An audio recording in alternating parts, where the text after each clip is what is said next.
I'm Rabbi Yossi Kahana, principal of Yeshiva High School for Girls, Amana, in Kfar Saba in Israel, and you're watching Taped with Rabbi Doug. We're gonna see Rabbi Doug. We're gonna see Rabbi Doug. We're gonna see Rabbi Doug on your TV tonight. But Daddy, I want to watch Monday Night Football. Forget about Monday Night Football. There's no other thing we're going to watch on Monday but Rabbi Doug. Yeah, Rabbi Doug on TV tonight. We're going to see Rabbi Doug. Oh, everybody talk about Doug. Shalom and welcome to Taped with Rabbi Doug. We are here in Chicago, Illinois with Rabbi Yosef Kahana. Rav Yossi, welcome to Chicago. Thank you very much. Nice to be here. Rabbi Kahana is the principal of the Ulpanot B'nai Akiva Amana in Kfar Saba School, and this is part of Naale, and we're going to talk a little bit about that because we've talked about Naale before on the program. As a matter of fact, Rabbi Michael Berenson, who's the academic director for the students at Amana, was actually with us before here on the show, and I want to welcome you to Chicago. Why did you come to Chicago from Israel? What is the reason for your visit this time? First of all, I love Chicago. It's not the first time I'm here. And second, we want to do some good work, recruiting the right people to our program. So you're here talking to people about Amana and about Naale. Absolutely. Oh, very nice, very nice. So you're not related to Mayor Kahana, not the same family, except possibly from the same lineage of Aaron, the brother of Moshe. Obviously, yes. Not that I know of any connection. Okay, so you are Yerushalmi. You're born in Jerusalem. 10th generation born in Jerusalem. 10th generation. Wow, wow, wow, wow. You and I are the same age, interestingly enough. And how many children do you have? I have 2 children. 2 children. Adopted children. Adopted children. And many other students that you take care of. I consider as children. Very nice, very nice. Well, I just want to talk a little bit about your background. You are a graduate of Yeshivot B'nai Akiva. You went to school in Netanya. You were in the Hesder program, so you went through the Army and Yeshiva together. You were in Kollel at Bar Ilan. Yes. Very nice. You have your teaching degree and your master's degree in Jewish law and Talmud from Bar Ilan, and you are now pursuing a PhD at Bar Ilan. That's right. Very nice. A wonderful place, Bar Ilan. You were shaliach in South Africa, I understand, to B'nai Akiva, and you've been working in Amana since 1995 originally. That's right. So you've been in the business for a long, long time, and you are a graduated tank commander in the IDF. Wow, wow, wow. And you fought in the first Lebanon War. You actually fought in 1982. That's right. Wow, you really have some experience. Do I understand you're also the Rav of a congregation in Petach Tikva? That's right, the Chenatzafon congregation. Very nice. And a large kihila, small kihila? It's quite a large kihila. We have 200 families affiliated. So do you go for Shabbat to Petach Tikva and then return to the school area the rest of the week? Actually, I live in Petach Tikva. Oh, you live in Petach Tikva. And every third Shabbat I'm spending with my students at Kfar Saba. Aha, very nice, very nice. And you've worked with special ed children also, I understand. Yes, I'm volunteering there. Very nice. Well, the last thing I want to talk about just for a moment is that you are a tour guide to students who go to Poland. That's right. My daughter just went to Poland this past year with her seminary. She's now returned from seminary last September. But how did you get involved in touring Poland? Actually, the first year that I was at Amana, the former head of the school asked me to join and guide the group. Initially, I didn't like it. I must say it was quite a difficult situation for me, but he insisted on that, and since then I feel that it's an unbelievable platform for good Jewish education. Very nice. Now your English is superb, and your accent is superb, but it sounds a little South African. Yeah. Did you master your English in South Africa? I mean, I know you learned English in Israel, but did you master your English in your years in South Africa? Yes. Yeah, because you speak very, very nicely. Okay, very good. So tell me, first of all, tell me about Amana. Let's talk about Amana. You've been there for 20 years as the principal of the school, and you do all ages, and you're in charge of the whole school.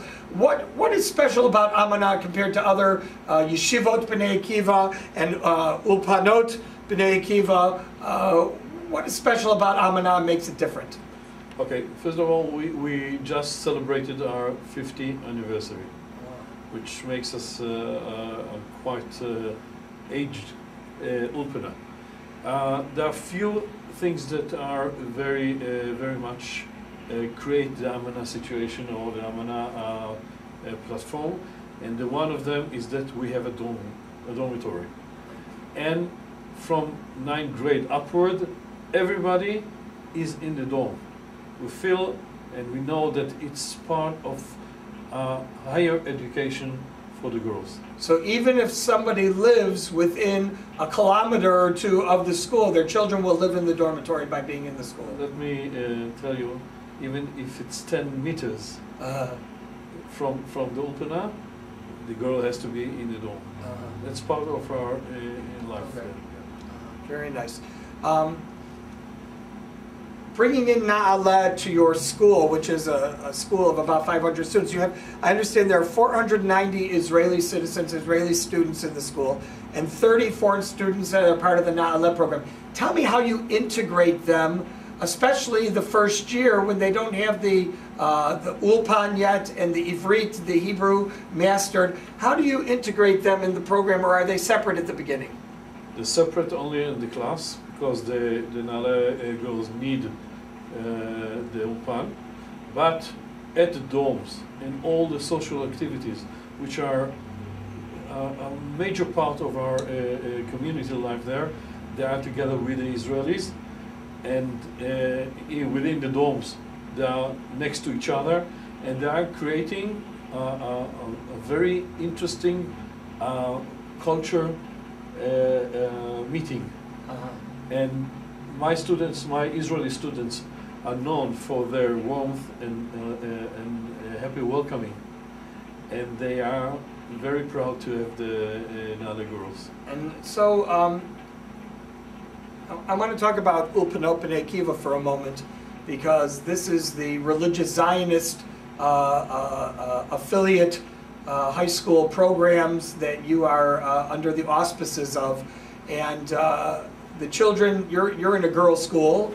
This is an all-girls school for Dati, Shomrei Shabbat, Shomrei Mitzvot, from families who are observant, and sending their daughters to this school. And you're talking about how these girls are especially warm.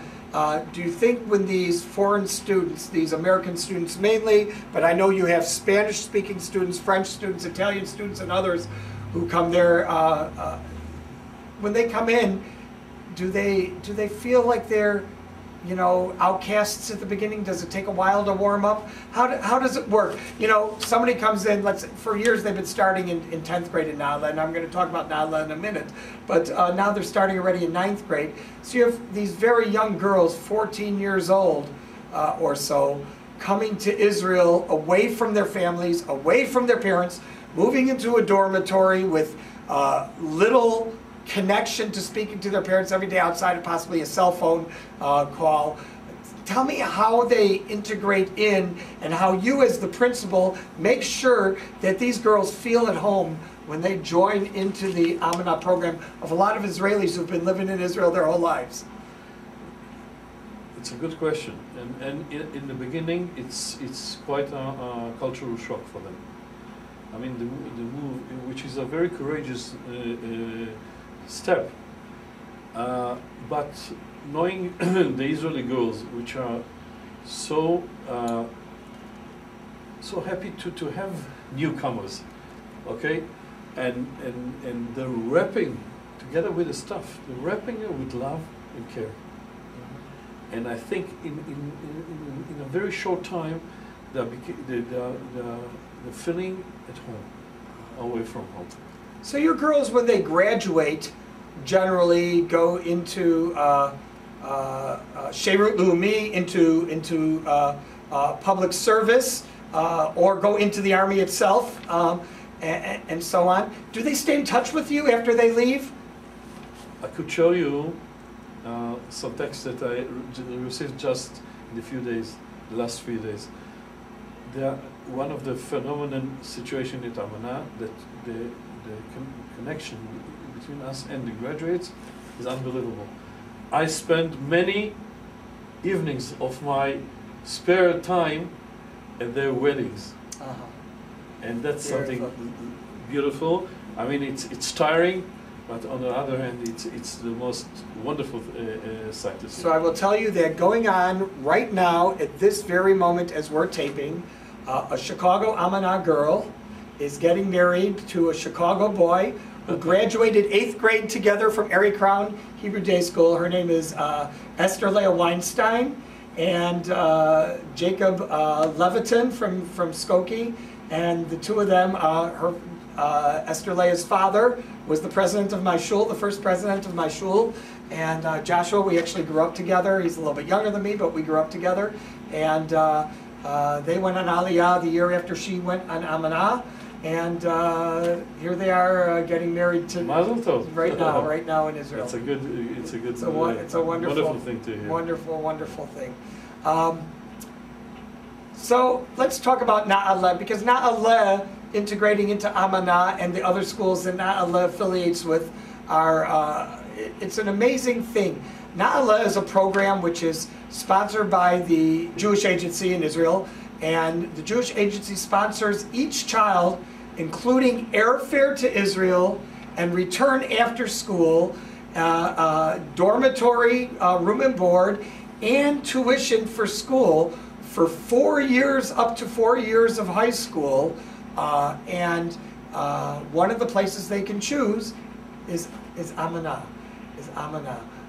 What do you think attracted Naale to Amana and attracted Amana to Naale when they first affiliated with each other? I think that the fact that all the girls at Amana are in the dorms makes the move of the Naale girls easier, because they know they are sharing the same idea. That's the one thing. The other thing is we have lots of English speakers at a school, and that's also another good communication level of knowing each other, etc. And as I mentioned before, the fact that the girls of Amana are known for their hospitality and for welcoming other girls, and I think that makes the Naale organization to approach us. And for us, having girls coming on such a, as I said, a courageous move, away from the homes and parents, we love this idea, and we are ready to host them, okay, and have be hospitable. Be hospitable for them and host them, and we were privileged. It's beautiful, beautiful. We are here. I'm here with Rabbi Yossi Kahana of Amana, which is he's the principal of the school, which is an Ulpanat B'nai Kiva school for girls in Kfar Saba, and it's part of the Naale program. We're going to talk more about this, so stay with us here on Tape with Rabbi Doug. We'll be right back. I am Moshe Feiglin, and you're watching Taped with Rabbi Doug. Welcome back. I am here with Rabbi Yossi Kahana of Amana school in Kfar Saba. He's the principal. It's one of the Ulpanat B'nai Akiva schools for girls, and it's also one of the Naale schools for foreign students. And we've talked about Naale, how the program really allows students from America and some other countries, many other countries, come to Israel to study in high school at no charge to the families. And if they were sending their kids to day school in, for example, in Chicago here, I mean, we're talking about saving thousands and thousands and thousands and thousands and thousands and thousands of dollars in tuition, as well as airfare for Israel trips and the experience of Israel, which you couldn't replace, certainly. I want to know a little bit more about you. Now, at 22 years old, you were on the battlefield in Lebanon as a tank commander. How did that affect your life, being on the front lines, fighting, being in tanks, seeing people you knew lose their lives in war? And you know, it's different when you are living there and wars going on around you. It's another thing when you're on the front lines. How did that affect you as a person, and how did it change you? It gives you the right perspective for life. Seeing my best friends falling at the war gave me the sense of shlichut, that I was surviving this situation because I had some special missions in my life. It's maturing you on an unbelievable way. I wish we could spare their life, but we know that they gave their life for the defense of the state of Israel. That makes them martyrs, actually. And we cherish them. You know, one of them was supposed to be my photographer at my wedding, and he fell. And nevertheless, we decided that we have to be better people for them. Beautiful. Wow. In about 10 years later, you ended up in South Africa, and you were for 4 years. You were the shaliach. 3 years. For 3 years, from 91 to 94, somewhere within there, a 3-year stint. You were the shaliach in South Africa. What city were you stationed in? I was a national shaliach for Bnei Akiva, stationed at Johannesburg. In Johannesburg. And traveling all over South Africa. Sure. Yeah. Tell me about Jewish life in South Africa, because it's changed since then. But it even changed more. When I was in Israel in Yeshiva back in the 80s, in the early 80s, my friends from South Africa, it was still apartheid. Things were different, although the Jewish community was really affluent and well respected, and things changed a little bit. Tell me what it was like in the 90s and what the difference is now, because I know you're close to a lot of South Africans. I came there right on the transition time. While being a shaliach, Mandela came up to govern the place. It was an unbelievable time and historical time. I had the privilege to shake his hand once in Cape Town, and I think he's a great man in terms of humanity, and therefore South Africa didn't end the whole transition, but it was quite. It was done quite rationally and nicely, but nevertheless, the whole situation in South Africa was very special. Security-wise, it wasn't an easy time. Okay, we used to call ourselves living in golden cages. But the community as it is one of the best communities all over the world. So let me ask you a little bit about Bnei Akiva in South Africa, because I'm interested. Bnei Akiva has changed in Chicago. Chicago's become very, very much more Haredi than it was when I was growing up. When I was growing up, religious Zionism and Bnei Akiva was everything. We had everybody went on Hachshara after high school, and that doesn't exist anymore, and things have changed. In South Africa, is Bnei Akiva very, very strong? Is Hapol HaMizrahi for adults? Are they very affiliated? Is it really got a strong backing still? Yeah, Bnei Akiva and its mother organization, the Mizrahi, are very strong. Obviously, they have, this catch-22 situation while they're educating their graduates to go to Israel, so they reduce the amount of people, but nevertheless, it's a very strong organization. I think it keeps the ideas of Bnei Akiva, although there are a Haredic movement, new Haredic movement in South Africa, but nevertheless, it's a very strong organization. So now let me come back to Israel and to Amana and its affiliation of being a school affiliated with Bnei Akiva.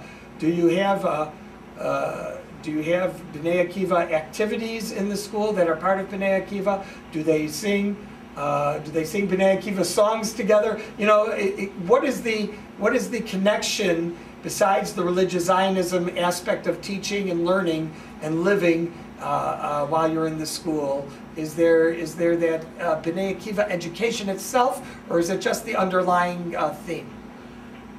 There are common denominators between the youth movement and the school. Many of our students are madrichot at Bnei Akiva. We're sharing the same values, but it's a school and not a youth movement. And one has to understand that we can sing the same songs, but it's a school. It's a school to build up a personality. So I'm giving you the perspective of I'm a parent and want to send my daughter to high school in Israel, and I find the Naale program and choose Amana as my school, and I'm sending my daughter there. What is her education besides Ulpan and learning Hebrew and going through the classes she has to go through to study and pass high school? What is she learning about? What is her experience in Israel itself? I think besides the pedagogic program, which is tight and demanding, they learn a lot about Israel. The social activities about the whole of Israel, touring Israel, knowing the different cultures surrounding in Israel, living in Israel. They learn a lot about Israel, its populations, its complexity and versatility. And I think besides the knowledge, when it comes to, we actually see young girls becoming wonderful ladies, young ladies. They're growing up a special personality, which includes the ability to be independent, you're sharing a room with 3 other girls. You have to be cooperative. You have to be. You have to know how to share. You have to learn how to get along. That's right. Sure. I think that those are life standards that normally you don't have in other places. What about security? How do you handle security, especially during the recent missiles shooting out of Gaza that was taking place, and thank God that that's calmed down, and that whole episode in fighting, and we lost over 50 soldiers of the IDF just to calm that situation. Zichronam livracha, after the 3 boys were kidnapped, it changed everything for schools and for travel and for touring and for letting people out on their own during their chofesh. Tell me how you handle that in your school, because that's obviously the principal's responsibility to make sure that it's all safe and that the school is secure. When I'm sending my child to high school in Israel, my daughter, and she's going to a Naale program at Amana, I want to know she's going to be safe for the year. Okay. I want to mention 2 things. One is that we have 2 students which their brothers got wounded severely during the operation, during this war. That's the one thing. The other thing, we had a special Shabbat during the Chofish, the holiday. And on that Shabbat, 6 o'clock in the morning, we got the sirens going on. And a missile fell not far away, but as soon as we heard the siren, everybody did whatever they had to do, going to the shelter. And that's part of our education, be responsible, okay? And there are rules and regulations that we're working exactly according to the book, that your life is precious, and you have to keep all the rules that we have, and we have drills about them, in order that you are safe. You'll be safe. I don't want to explain to your mother what happened. Right. But tell me about, like, how do you, what just happened in Har Nof, in the synagogue, of terrorists walking in with weapons and attacking people. How does a school like Amana protect its students and its people from someone traveling down the road and stopping there to cause trouble? We have a surrounding fence all over the Ulpina. We have a guard 24 hours a day, 7 days a week, the whole year. Okay, the girls are well protected. Obviously, you can't protect everybody on the street, but we give them some instructions. They're not supposed to go alone. They're always going as groups. By the way, we're also teaching them Krav Maga. Yes, we do. So one of the extra curriculum is teaching them Krav Maga. The father of the Kala, who was in your program, who's getting married tonight, he's a Krav Maga teacher. So we're preparing. I mean, the life in Israel is not simple, but nevertheless, the people of Israel know how to handle the situation.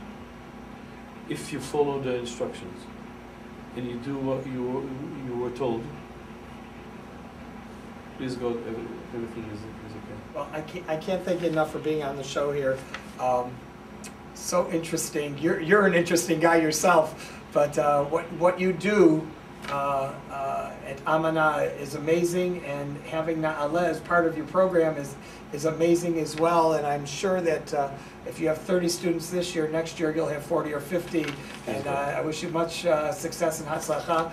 Thank you for being on the show, Rabbi Yossi Kahana. He is the principal of the UBA Amana Kfar Saba School of Ulpanot B'nai Akiva and the Naale program.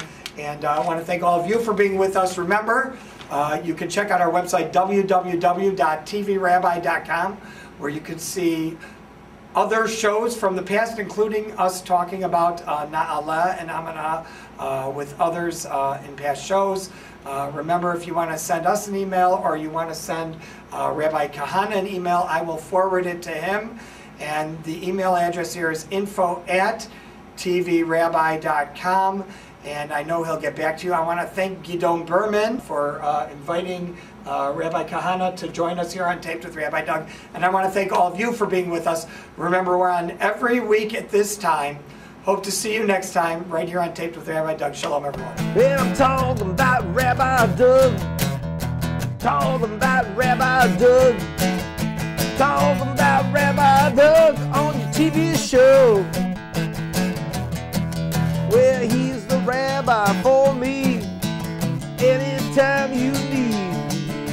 You're gonna get married or you're gonna die. Gonna see Rabbi Doug.